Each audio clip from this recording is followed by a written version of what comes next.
돈만 벌려고 하면 부동산 투자가 더 낫다고 생각을 해요. 리스크 대비. 하방이 약하기 때문에 무너질 때 5천원이 없을 정도로 무너지거든요. 근데 부동산은 하방이 강하기 때문에 반포자이 한 18억 떨어지면 누구나 사잖아요. 야 이때다 이러고 들어가자 이러고 쫓아하잖아요. 표정 안 좋아지세요? 형 표정이 좀 안 좋아지신 것 같은데.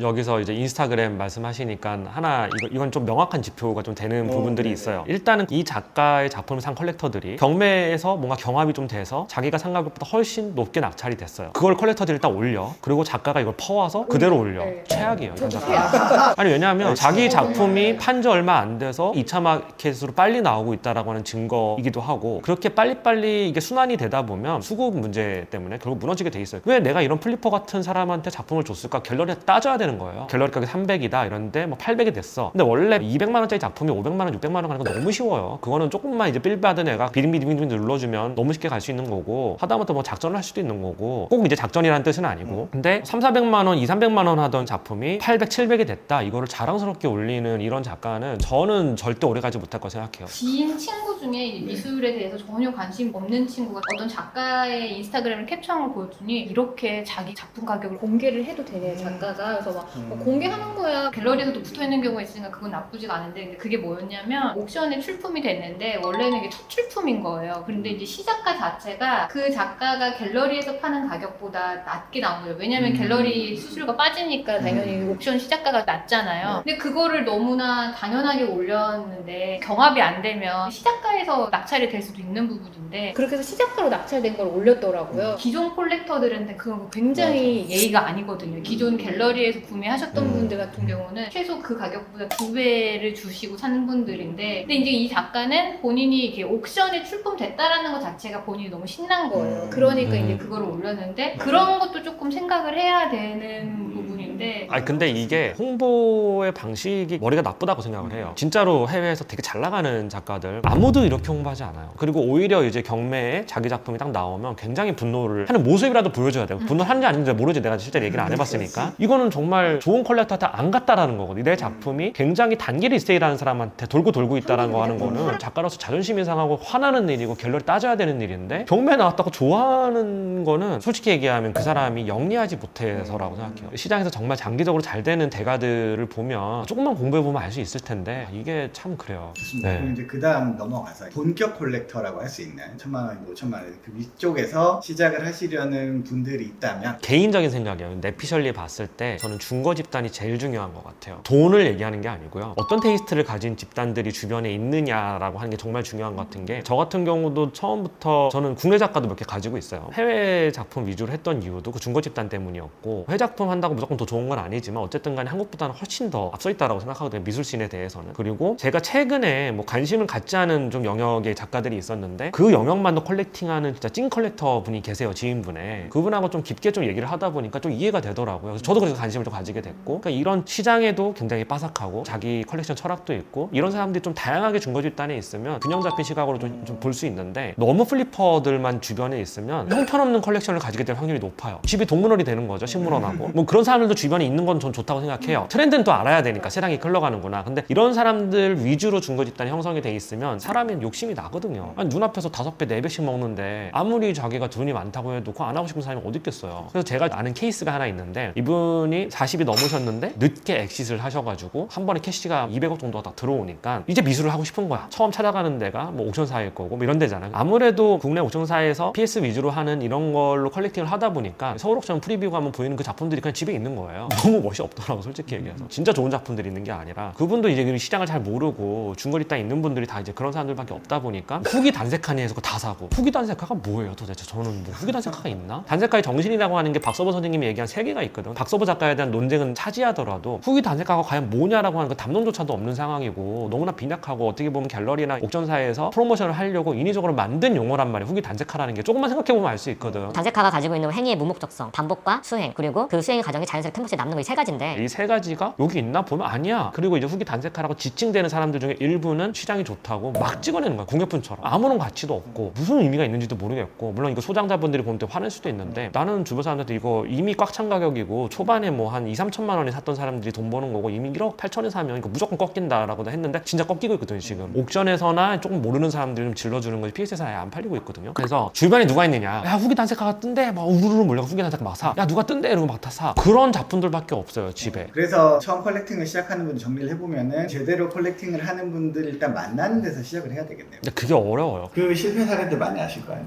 저야 많이 알죠. 여기다 말을 할 수가 없어요. 사실은 진짜 별별 일이 다 있고, 이 시장이 뭔가 이렇게 명확하게 계약서를 쓰고 다른 상업신처럼 뭔가 산업적으로 움직이는 게 아니니까 사실 그런 부분이 되게 많아요. 그래서 쓰신 책을 보면서 되게 좋았던 게, 컬렉팅이나 막 아트 투자에 대해서 얘기하는 책들은 굉장히 많은데 저는 과연 그거를 볼 때마다 이 사람이 정말 다 겪어봤을까라는 생각이 사실 들거든요. 왜냐면 저도 소송 같은 거나 사건 처리하면서 보고 들은 게 있기 때문에 책을 쓸 수는 있지만, 사실 실질적으로 제가 터보님처럼 이렇게 막 작품을 딜링을 많이 하지 않았거든요. 저는 이게 본인의 경험 치수가 되게 중요하다고 봐요. 근데 보면은 그거를 경험한 게 들어가 있거든요. 뭐 아트 투자, 뭐 미술 이런 거 구매한다고 하더라도 대부분에 있는 사람들 같은 경우는 리세일을 할 수 있는 경로 자체가 없으신 분들이 훨씬 더 많아요. 왜냐면 사람들은 파는 데만 이렇게 혈안이 되어 있지, 이거를 본인이 그걸 다시 재매입을 안 해주는 경우도 되게 많거든요. 그런 부분까지 사실 생각을 해야 되고, 작은 예로는 만약 옥션에 사서 옥션에서 내놔. 그럼 옥션 살 때 수수료와 내놓을 때 수수료 두 개다 생각을 하면 작품이 두 배가 뛰었어도 내 손에 쥐어지는 건 없는 경우도 있는데, 누가 정말 알려주지 않거나 아니면 내가 정말 한번 경험해보지 않으면 진짜 초입자들 같은 경우는 생각을 못해요. 그런 경험담 같은 게 사실 되게 중요하거든요. 결국 그래서 호황기 때에는 일부 작전 세력과 딜러들만 돈 벌어요. 국내 딜러뿐만 아니고 해외 딜러 똑같아요. 저도 해외에서 주로 거래하는 딜러들 아예 외국 사람이죠. 한 4명 정도 되고, 국내에서 거래하는 친구는 한두 명 정도 있는데, 이 딜러는 안 되겠다 해서 그냥 뭐 자르고 했던 그 시행착오들을 겪었었어요. 얘들이 가장 많이 써먹는 수법이 뭐냐면, 이거는 정말 꿀팁입니다. 예를 들어서 실제 사례예요. 어떤 작가가 죽었는데 유족들이 작가가 남긴 작품 중에 일부를 판매하려고 트라이를 하는 거예요. 4, 50% 정도 기준으로 한 40만 불에서 2만 불 정도를 재단에서 판매를 하는 거예요. 근데 이 딜러는 60만 불을 부르는 거예요 중간에서. 실제 경매는 이 정도 되는 사이즈가 한 70만 불 정도의 경매 레코드가 찍혀있는 이 작가의 비슷한 사이즈의 비슷한 도상의 그거를 60만 불에 재단에서 판다, 자기 수수료는 얼마 안 된다, 이런 식으로 꼬시는 거죠. 사람들이 가장 오판을 하는 게 뭐냐면, 경매에서 70몇만 불 찍힌 거랑 PS에서 60몇만 불과 완전 다른 의미예요. 수수료 뭐고 다 떼고 차 떼고 포 빼면 정말 이건 무조건 손해보고 팔아야 되는 그림이거든요. 그래서 재단에서 그래서 40몇만 불에 판 거예요 사실. 중간에서 말 몇 마디로 10몇만 불을, 죄송해요 욕 좀 할게요,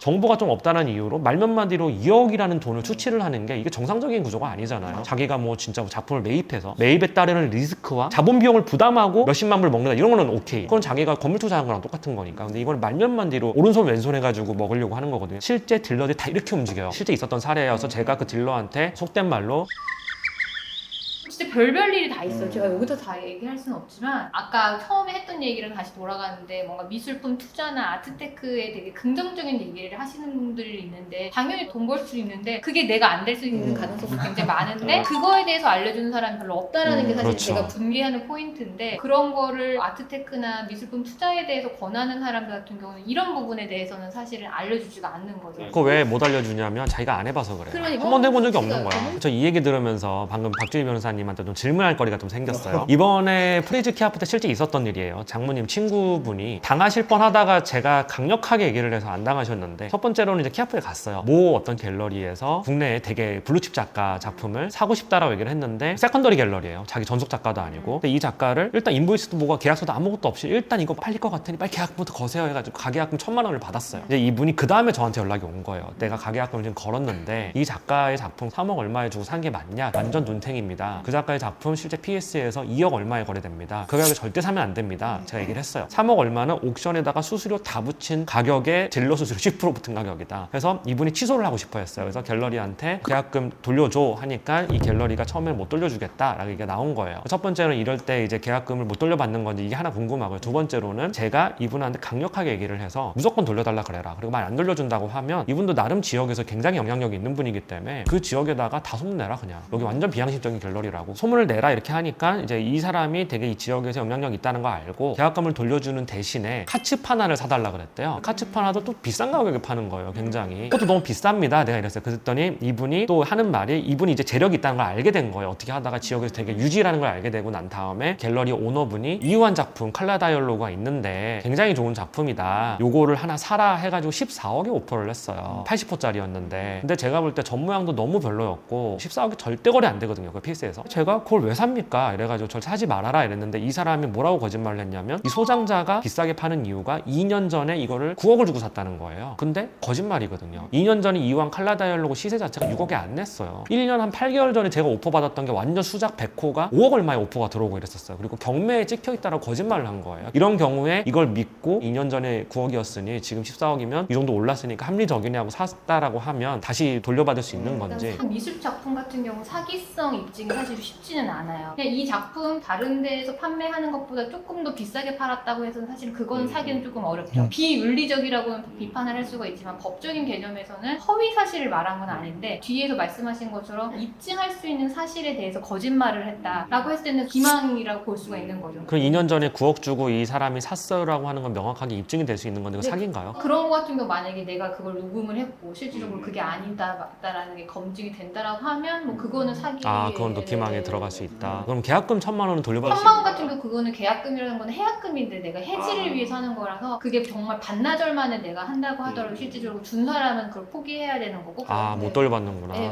그럼 이런 경우는 어떻게 돼요? 딜러들 사이에서 이렇게 장난치는 경우가 많은데 미술 작품이라는 게 돈 주고 바로 그 자리에서 가져가는 폐허 같은 경우는 그렇지만 폐허가 아닌 경우에는 일단 내가 작품 가격 5만 불을 입금을 했어요. 실제 사례예요. 이것도 5만 불을 입금을 했는데 이 작가가 오기까지 한 두세 달 정도가 걸려요. 근데 그 사이에 갑자기 경매가 터져서 가격이 오른 거야. 갑자기 얘가 못 팔겠대. 그럼 그쪽에서는 계약금 환불해야죠. 계약금을 환불하는데 배액 배상은 안 되는 거죠. 계획 배상을 해야죠 그쪽에서는. 아, 그거는 이제 계약서를 따로 안 써도 배액 배상을 무조건 요구할 수 있는 거예요. 계약금을 걸었다는 계약금이라는 것 자체는 해약금으로 추정을 하기 때문에 준 사람이 해약을 할 때는 그걸 포기하는 거고 받은 사람이 해약할 때는 2배를 배상을 해야 되는 거죠. 아, 그럼 부동산에서는 그 배액 배상을 명확하게 표준계약서에 쓰게 되는데 갤러리 인보이스나 갤러리 계약서에 안 써도 이건 민사적으로 사실은 민사적으로 해약금으로 추정이 돼요. 아, 이런 질문들이 카페에도 꽤 올라왔었어요. 아, 자기가 작품 가격 다 줬는데 갑자기 갤러리 대표가 너한테 못 팔겠다고 딴 데 팔아버린 거예요. 명확한 이유도 없이. 이랬을 때 갤러리 대표들이 한 번도 배액 배상을 한 적이 없는 걸로 제가 알고 있어요. 근데 이건 법적으로 할 수 있겠네요. 그쵸 원래는 와, 진짜 꿀팁이다. 이거 그 소송은 제가 하겠습니다.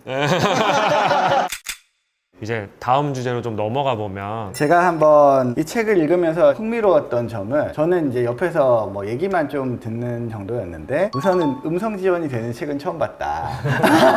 그 형이 저를 잘 알기 때문에 그래요. 유튜브로 보시는 분들은 알 거예요. 이미 읽어보면은 음성 지원이 되는 책은 처음 봤다. 근데 사실 이 책을 쓸 때 제가 쓰는 어투들이 있어요. 그 어투를 되게 부드럽게 다듬은 거예요. 나는 좀 더 세게 쓰고 싶었는데 네. 그런 부분들 정말 많이 빠졌어요. 잘하셨어요. 편집자 그렇게 하면 안 됩니다. 그래서 절대 그러면 안 되고 그 다음에 컬렉팅의 과정을 제가 뭐 대략은 이제 들었지만 이 책을 읽고 나면은 컬렉팅에 대해서 기본적인 관념이 잡히는 느낌이 들었어요. 특히 과정이라든지 또 내용이라든지 이런 것들이 좀 잘 정리가 돼 있었고 생각보다 컬렉션의 트렌드가 어느 정도 반영이 돼 있어가지고 얼마나 빨리 바뀌냐면 이미 바뀌었어요. 요즘에 트렌드가 빨리 바뀌는 게 시대의 추세이기도 하지만 경기가 너무 불안하다 보니까 이게 진짜 빨리 바뀌고 있어요. 그때 약간 좀 인기가 많았던 작가가 이미 안 팔리기 시작하고 이런 지금 시장으로 빨리빨리 변화해 가고 있거든요. 커머셜 씬에서 얘기했던 5,000불, 10,000불짜리 작가들 중에서도 갑자기 뭐 3, 4만 불에 낙찰이 된다든가 이런 일도 발생을 하고 있고 이 책에 빼먹은 되게 중요한 내용이 하나가 있는데 그거는 이미 삭제를 했어요. 왜냐면 이게 증명할 수 없는 일이기 때문에 우리 아까 전에 얘기했던 커머셜 씬 얘기가 완전히 삭제를 했어요. 제가 쓰다가 왜 삭제를 했냐면 특정 씬에서 특정 세그먼트를 컬렉팅하는 사람들을 절대 타겟으로 하는 건 아닌데 그게 보일 수 있어가지고 삭제를 했는데 여기서 아까 전에 저희가 했던 말에 조금 첨언을 한마디만 하자면 이런 거를 보면 되는 것 같아요. 예를 들어서 식물원, 동물원 그림들이 5,000불, 10,000불, 20,000불 때는 충분히 잘 팔릴 수 있어요. 장식적인 목적으로 사는 사람들도 있고 다양한 니즈들이 있기 때문에 가격이 크게 안 오르더라도 그런 목적으로 사시는 분들이 있는데 문제는 이게 4, 5만 불 때 갔을 때인 거죠. 내가 5만 불에 샀을 때 이걸 과연 다시 5, 6만 불엔 팔 수 있을까? 라고 생각을 해보면 쉽지 않을 수 있고 그리고 10만 불 이상으로 얘가 갈 수 있을까를 고민해보고 컬렉팅을 해야 되거든요. 일단은 5,000불에서 10,000불 때 컬렉팅을 하시는 분들은 여기서 1, 2만 불, 2, 3만 불을 갈 수 있을까를 보고 컬렉팅을 하거든요. 하거든요. 근데 그 이상에서 4, 5만 불에 받아주는 사람들 수수료 다 포함해서 10만 불을 보고 컬렉팅을 해야 되는 게 맞거든요. 근데 10만 불 시장과 만 불 시장은 완전 달라요. 기본적으로 10만 불, 20만 불을 넘어가는 시장들은 검증이 되게 많이 들어와요. 어떻게 보면 그 시장 이후부터는 이게 더 가려면 담론들도 붙어야 되고 비평도 필요하고 갤러리가 붙어야 돼요. 근데 5천 불에서 만 불이 2, 3만 불, 3, 4만 불 가는 시장은 담론 따위 중요하지 않고 아무도 읽어보지도 않고 갤러리도 필요 없고 작가가 직접 팔아도 그 시장은 유지가 돼요. 근데 그 이상 시장을 바라볼 때는 완전히 다르거든요. 니즈가 달라요. 그래서 이 니즈를 모른 채 8배, 7배 올랐으니까 여기서 더 간대. 어떤 세력이 밀고 있대. 이 말 듣고 딱 컬렉팅을 했을 때 과연 20만 불, 20만 불 시장에서 꾸준히 이 사람들이 컬렉팅을 하려면 필요한 요건들이 있는데 그 요건을 전혀 갖추지 못하고 있는 작가라고 하면 100% 작전일 확률이 높고 아니면 작전이 될 확률이 높은 거죠. 그래서 이 부분을 제가 책에 못 담았어요. 가격이 올라갈수록 담론이 필요하다는 말이 되게 좀 중요하다는 생각이 들어요. 그때부터는 자기 취향이 아니고 남들이 그쵸. 공통적으로 인정할 수 있는 뭔가가 있고 그것을 구매자가 알아야 되는. 100만 불 이상 시장에서는 기관, 미술관 소장도 되게 중요하고요. 진짜 갤러리가 엄청 중요해요. 100만 불 시장 이상으로 갔다가 갤러리가 안 붙고 작가가 돈 버는데 미쳐가지고 작품 막 팔고 하다가 지금 PS에서 완전 꺾인 게 보아포예요. 아마코 보아포가 대륙을 대표하는 상징적인 작가로 자리매김을 할 거다라고 해가지고 작년 크리스티 경매에서 340만 불을 찍었는데 어마어마한 기록이죠 사실. 갤러리도 없이 찍었어요. 갤러리는 있는데 갤러리가 빅갤러리가 아니니까 여기서 빅갤러리 가야 된다 했는데 보아포가 돈을 너무 좋아해서 뒤로 엄청 팔았어요. 빅갤러리도 분명히 얘를 픽업하려고 노력을 했을 텐데 이미 시장에 풀린 물건이 너무 많고 계약상의 어떤 불이익들이 있었겠죠. 빅갤러리가 아쉬울 게 없으니까 계약을 했을 때 더 이상 이제 스튜디오로 뒤로 못 팔고 그리고 갤러리 가격에서 자기가 가져가는 포션이 낮을 거고 그런 여러 가지 문제들 때문에 아마 전속 계약이 안 됐을 거예요. 근데 지금 가고시안에서 지금 작업을 하고 있다는 얘기도 들리긴 하는데 고점에 산 사람들은 이런 부분 때문에 곤혹스러워하고 있는 상황이고 근데 이런 케이스가 보아포만 있느냐? 절대 그렇지 않거든요. 굉장히 많은 작가들이 있어요. 이 가격대 이상으로 가려면 어떤 것들이 필요한지를 좀 생각을 해보고 접근을 해야 되는 것 같아요. 절대 동물원, 식물원하고 다르거든요. 10만 불 이상 시장에는 달라요. 근데 그런 내용들이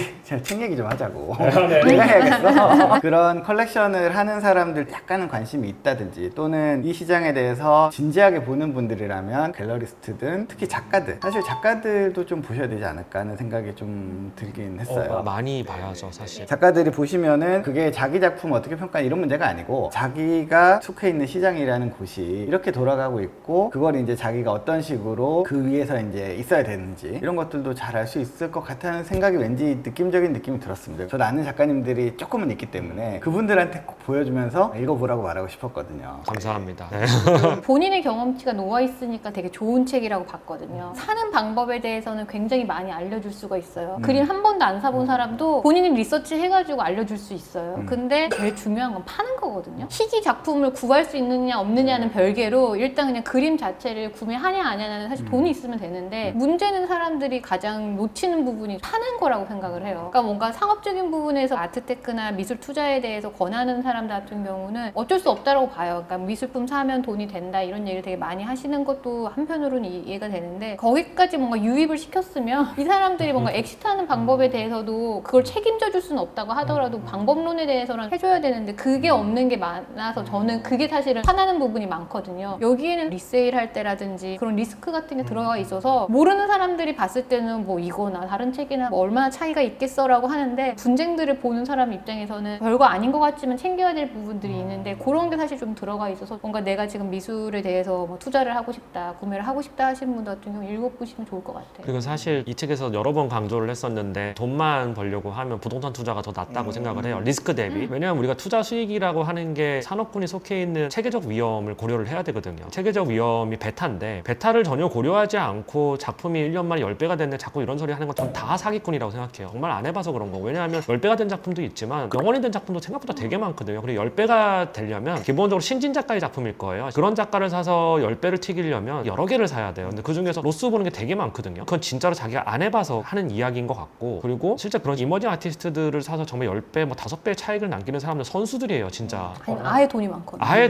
돈이만 다 사거나 작전이 아니더라도 정말 운 좋게 그냥 잡은 경우도 되게 많아요. 그런 걸 보면서 이거는 정말 말도 안 되는 얘기다. 정말 미술품을 10점, 20점이 아니라 한 50점, 60점 사보면 그 중에서 플러스가 되면 되게 기분이 좋은 건데 그러면 이게 과연 부동산이라고 하는 투자재가 있고 주식도 있고 여러 가지가 있는데 부동산 리스크가 정말 낮잖아요. 상업용 부동산 특히 그게 높지가 않아요. 시기만 그냥 잘 보고 들어가면 그게 있고 그리고 미술 작품 같은 경우는 개별성이 너무 크기 때문에 시장 전체가 붐업될 때 뭐 블루칩 작가를 살 수 있는 사람들은 이완이라든가 박서보라든가 뭐 정말 시장이 처음 붐업되기 직전에 샀던 사람들은 돈을 좀 많이 버셨겠지만 그 부동산도 마찬가지거든요. 근데 부동산은 매크로에 훨씬 많은 영향을 받아요, 미술보다. 부동산은 붐업이 될 때 뭘 사도 올라요, 정말. 피라미드처럼 돼 있어가지고 강남이 오르면 다 따라 오르거든요. 경기도가 좀 더 리스크가 큰 거고 강남이 리스크가 좀 작은 거고 이런 차이가 있지만, 그렇게 봤을 때 미술품 투자보다 베타 대비 수익이 훨씬 좋은 게 부동산이라고 저는 항상 생각을 해요. 근데 무분별하게 아트테크를 권하는 거는 아니, 이 사람들 무슨 생각으로 권하지? 그리고 이제 자기들이 나름 가지고 온 지표들이 있어요. 근데 지표들을 어디서 가져왔는지 출처를 보면 아트 시장이 잘 되길 바라는 사람들이 분석해 놓은 걸 가지고 오는 거예요. 그래서 이런 것들은 사실 좀 말이 안 되고, 아까 전에 말씀하셨던 수수료가 너무 높기 때문에 그것도 하나도 고려가 안 됐고. 그리고 시장에서 노는 플레이어들이 많아야지 그게 리스크가 줄어드는 거라고 생각을 하거든요. 맞아요. 근데 미술은 어쨌건 아직까지도 노는 플레이어들이 좋기 때문에 정세나 경제 상황에 굉장히 민감하게 반응할 수밖에 없는 거예요. 부동산 누구나 갖고 싶어 하는 거지만 그림은 누구나 갖고 싶어 하는 게 아니거든요. 그래서 반대로 말하면 희귀성이 있고 희소성이 있는 건데, 달리 말하면 그만큼 리스크도 더 크다는 거거든요. 투자업계에 있는 사람들 얘기를 좀 들어보면, 제가 아는 동생도 저한테 그런 얘기를 되게 많이 하는데, 최근에 2년 동안 이제 코인하고 주식시장이 너무 좋았다 갑자기 팍 꺾였잖아요. 시장이 좋았을 때 여의도에서 나이가 되게 어린 친구들인데 몇십억 번 친구들은 너무 많았고 1000억 단위로 번 사람들도 되게 많았대요. 근데 시장이 5월, 6월 달에 이제 나스닥이 폭락하면서 30% 이상이 빠졌는데, 작년 말부터 올해 한 여름까지 50억을 벌었네, 100억을 벌었네 이랬던 친구들 중에 전부 다 잃은 친구들이 정말 많대요. 30%가 빠진 게 아니라 다 잃은 거예요. 선수들은 레버리지를 써서 하잖아요. 여의도에서 비명소리가 되게 많이 들렸었어요. 그러면서 이 친구가 하는 말이, 결국은 호황기 때는 누구나 돈을 번다. 그리고 그때는 전문가보다 비전문가가 더 많이 벌 때도 있대요. 리스크 관리를 안 하니까. 근데 문제는 시장이 안 좋아질 때 리스크 관리를 얼마나 잘하느냐가 이제 잘하는 사람과 못하는 사람의 차이인데, 그래서 여기서 포인트는 뭐냐, 하방이 강한 종목을 사야 된다. 구체적인 종목은 좀 언급하기 그렇지만, 최근에 뭐 식품회사 같은 경우에 하방이 되게 강했다라고 분석을 하더라고요. 그 친구 같은 경우가. 아무리 경기가 어려워져도 이 정도 매출은 나오고 영업이익은 나오고, 지금 어떤 공장에 들어가고 있는데 이 공장에서 나오는 영업이익이 얼마고, 이게 수출 위주의 공장이기 때문에 수출 잘 되고 있고 회포탄이 떨어지지 않는 이상 이 정도 주가는 방어가 될 거다라고 딱 들어가더라고요. 이 얘기를 왜 하느냐, 하방이 강한 자산은 버틸 수가 있어요. 근데 하방이 강하지 않은 자산은 호황기 때는 업사이드도 굉장히 높지만 다운사이드가 너무 커요. 제약주들이 보통 하방이 약한 경우가 되게 많잖아요. 임상시험 실패했다든가 이런 거 미친 듯이 떨어지잖아요. 근데 이런 어떤 식품군이나 이런 데는 하방이 강하잖아요, 전통적으로. 그래서 이런 시기에는 이런 거 위주로 그 친구 투자를 하더라고요. 근데 미술도 마찬가지라고 생각을 해요. 하방이 강한 작가가 있고 하방이 약한 작가가 있고, 그리고 미술군 자체 인더스트리로 보면 부동산보다 하방이 훨씬 약해요. 벌 때는 부동산보다 많이 버는 것 같지만 좀 더 롱텀으로 보면 하방이 약하기 때문에 무너질 때 5천 원이 없을 정도로 무너지거든요. 근데 부동산은 하방이 강하기 때문에 어느 정도만 떨어지면 사람들이 줄 서서 사요. 반포자에 한 18억 떨어지면 누구나 사잖아요. 다 줍줍하고. 네. 야, 이때다 이러고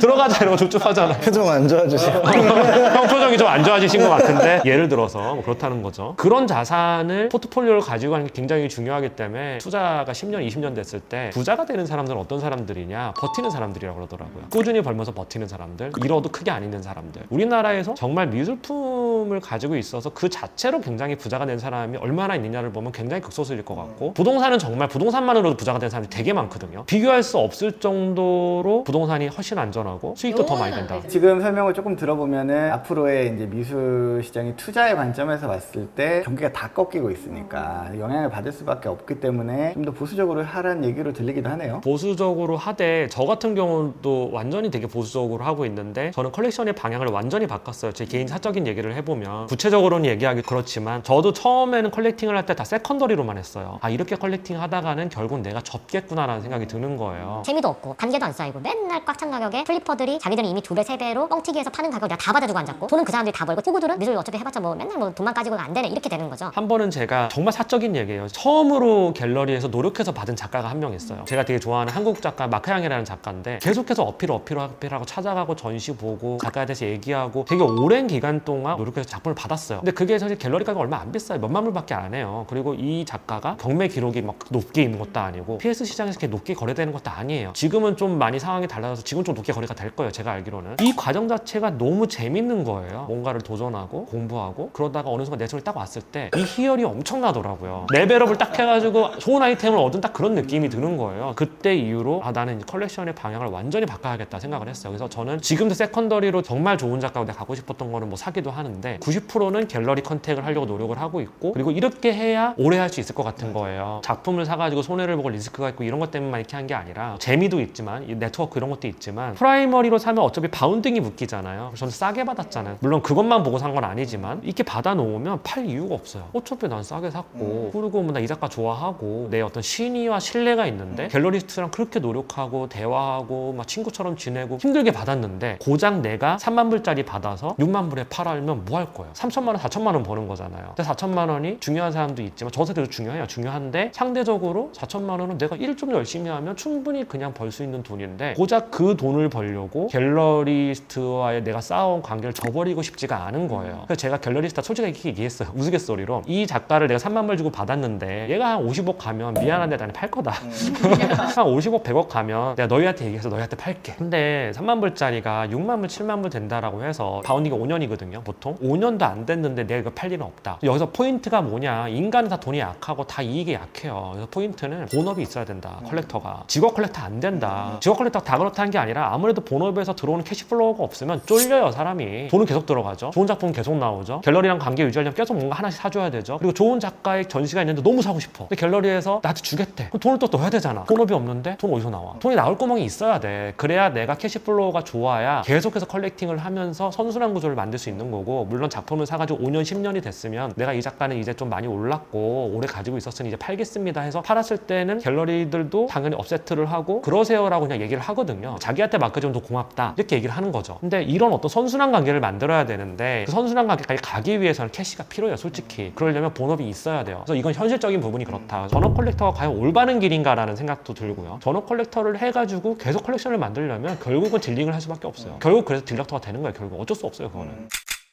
하여튼 오늘 터보님의 책 출간 기념으로 리뷰 영상을 하자고 모였다가 네, 그동안 어떤 소리만 얘기만. 하고 가는. 네, 하여튼 터보님 책 뭐 이미 1세는 마감이 됐다고 들었고 또 이제 많은 분들이 보실 수 있으면 좋겠고, 제가 할 얘기는 아니지만 어쨌든 아트원이라는 네이버 카페도 굉장히 활성화돼 있어가지고 거기서 좋은 정보가 많이 왔다 갔다 하는 것 같아요. 그러니까 저는 사실 아트원 카페 이거 한마디만 할게요. 아트원 카페가 제가 만든 이유가 열심히 좀 활동하고 싶은 카페가 없어서 만든 건데 직접. 사실은 저는 카페를 통해서 비즈니스와 모델하고 이런 건 전혀 생각이 없고요. 이걸 갑자기 하다가 무슨 뭐 갤러리를 차린다는 이런 생각 전혀 없고요. 그렇게 되는 순간 저는 아트씬에서는 아웃이에요. 얘 업자구나 이러고 아웃이에요. 그래서 저 절대 그런 생각이 없고. 근데 이거를 만든 이유가 저는 좀 이랬으면 좋겠어요. 카페에서 자유롭게 비판적인 토론을 좀 했으면 좋겠어요. 어떤 작가에 대해서 비판할 수도 있고. 근데 너무 이제 아트 카페나 아트씬에서는 비판 금기시예요. 예술이라는 게 가장 비판적인 전 학문이라고 생각을 하고 기존의 걸 전복하고 뒤집어 엎으면서 이게 발전해 왔는데 너무 비판이나 어떤 그런 거에 대해서 너무 사람들이 닫혀 있더라고요. 한 번만 비판하면 이 사람 완전 그냥 블랙이 돼버리고 이런 경우도 많고. 작가야말로 오히려 제일 많이 비판을 받아야 되거든요. 그래야 작품 세계가 발전하거든요. 작가에 대한 종교적 관념이 있어요. 작가님 하는 것부터가 전 좀 마음에 안 들어요. 작가라고 부르면 돼. 뭐 작가님이라고 그래요. 대통령이라고 그래. 대통령이라고 안 하잖아요. 내가 모시는 사람도 아니고 사실. 그러니까 작가랑 컬렉터는 동등한 관계고 같이 담론도 주고받고 컬렉팅도 하고 후원도 하고 같이 이렇게 성장해가는 그런 관계지, 내가 수직적 관계로 작가를 생각한 적 한 번도 없거든요. 아무리 유명한 작가라도. 그런 관념조차를 버려야 된다고 저는 생각을 해요. 그런 문화를 좀 만들고 싶어요. 네, 그래서 뭐 비교적 저는 다른 데는 많이 안 가봤지만 솔직한 글들도 종종 올라오는 예, 그렇더라고요. 저는 터보님 덕분에 미술에 대해서 조금 접하게 되고 있지만 또 이 책을 보면서 컬렉팅을 해봐야겠다라는 생각이 들었다. 그 얘기 벌써 1년째 하고 있는 거 알죠? 아, 네. 갑자기 코인이 폭락하는 바람에 본업이 없었으면 큰일 날 뻔했어. 그러니까 캐시플로우가 중요하다니까요. 되게. 본업은 사실 거의 영향 안 받잖아요. 그래서 요즘 우리는. 열심히 하시잖아요. 원래도 열심히 하거든요. 그래서 네, 오늘도 쓸데없는 얘기를 또 해봤고 똥 PD가 잘 편집할 거라고 네. 생각을 합니다. 다들 고생하셨습니다. 자.